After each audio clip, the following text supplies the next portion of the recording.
I think this is the form you wanted. And here are the keys. Okay, you're all set, Mr. Wake. Glad to have you staying here. Thanks. Can you tell me how to get to Lover's Peak? Oh, sure. It's at the end of the nature trail. Just follow the paths, you'll get to it eventually. It's an easy walk. Nice spot, too. If you have any trouble finding it, just keep your eyes on the radio mast. It's right below that. Look, Al, you're asking me to believe that you shot a dude who went poof into thin air, a guy who was bulletproof until you pointed a flashlight at him.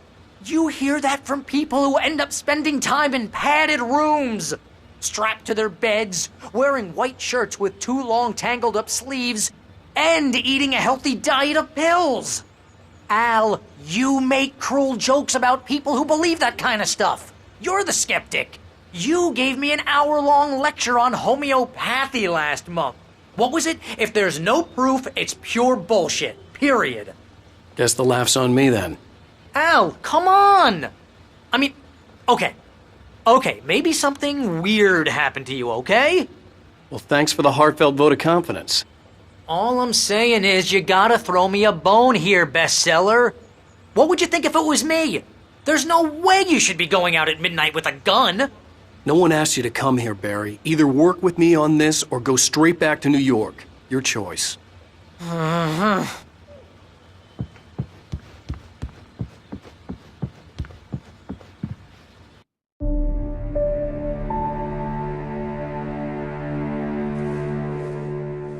That's just crazy talk, Al. Al? Al? We should go to the sheriff or call the FBI. Damn it, Barry, they'll kill her! This is not a goddamn debate, Barry. I'm going to Lover's Peak. He said to come alone. Okay then. I understand. You're my best friend and I'm worried that you're not right in the head. Tell me what to do to help and I'll do it. You stay here, and if I'm not back by morning, call the cavalry. Achoo!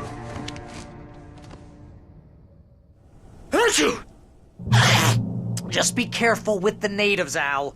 These yokels are dangerous. Everybody hates a tourist, or it'll be deliverance all over again. Achoo! Bless you. Oh, this place is trying to kill me. I'll bet there's mold in here, spores, poison ivy, God knows what. This is so not worth a 15% commission.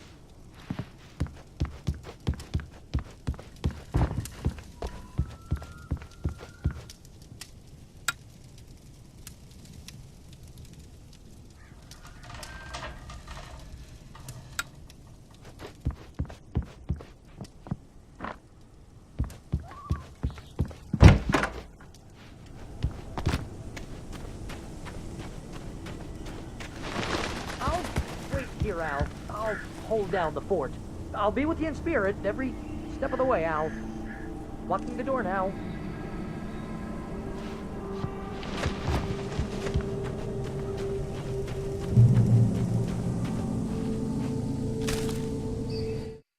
Barry had never gotten along with Alice, but he knew Alan loved her with an almost frightening intensity.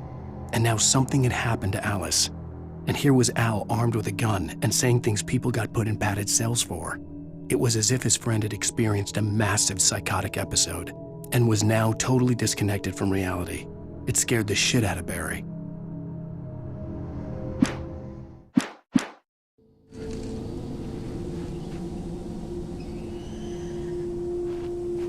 Barry had the keys to the car he rented. Wasn't a long walk to the visitor center, and it wouldn't be any use to me in the forest.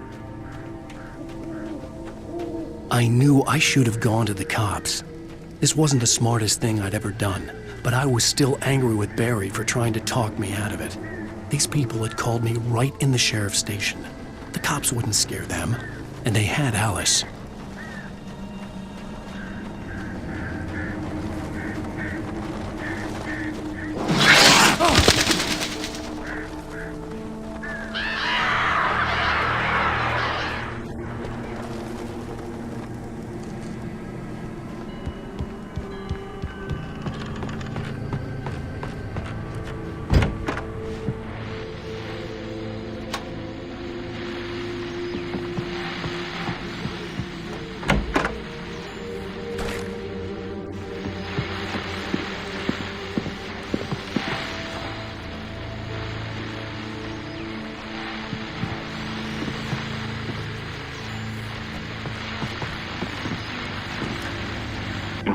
Welcome back to the show, folks. As promised, our very own Dr. Nelson has just parked his rear end in the studio. Doc, what's your Deerfest plan like? My plan? You make it sound a lot more organized than I ever seem to manage. Oh, yeah. No plan, really. Just taking the atmosphere. I'm getting a little too rickety to do much more than that, you know. Oh, tell me about it. No sack race for us older gentlemen, huh? Yes, exactly, Pat. But I'm going to check out the parade, of course. And I'll be one of the pie contest judges, too. Well, that takes a different kind of constitution. Oh, yeah. It's my kind of exercise. Now, Doc, seriously, you're in pretty good shape, though. You're the outdoors type. I know for a fact you're an avid fisherman. That's right. Matter of fact, just caught a heck of a largemouth bass early this morning. But you're not taking part in the fishing contest? No, not this year. See, Pat, I'm just not that competitive anymore. Now I just like to take my time and enjoy the peace of it. It's no fun if I need to worry about what I'm catching, you know? Well, considering your track record, the participants are probably pretty happy you feel that way. Well, Pat, that's kind of you to say.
Crime and punishment.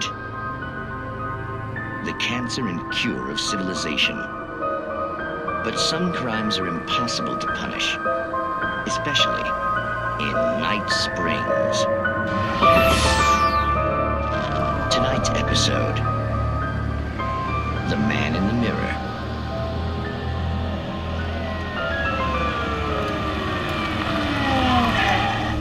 He's inside, Agent. He's a weird one. So, you're confessing to killing that guy, huh? Why? Had it coming? Yeah, but why would you do that? I mean, you're a nice guy. Normal. Took a kid to a soccer game. So how come at the game, you pick a guy and, quoting from the arresting officer's report here, assault the victim's head area repeatedly with the weapon of choice being a pair of bare fists? Wow, that sentence really flows, huh? Maybe you're not the literary type. Okay, so you mess him up. But why? Who was that guy? We couldn't ID him. Why would a guy like you do him like that? I didn't like his face? Well, you must have hated it, because you really went to town there. I mean, there's no way to tell what he looked like. No ID on him either. That must be difficult. But then we ran the fingerprints. Got a match. Your prints. Identical. Huh, how about that? Your son said you were wearing a white shirt when you took him to the game, but the white shirt is on the dead guy. It's plenty red now. You won't get away with this. Do you really think that's in any way relevant to me? I had plenty of time to talk to my boy before the cops arrived, you know? He won't stop screaming, am I right? You think he's ever gonna be okay? I left my mark. Believe me. You bastard. Why,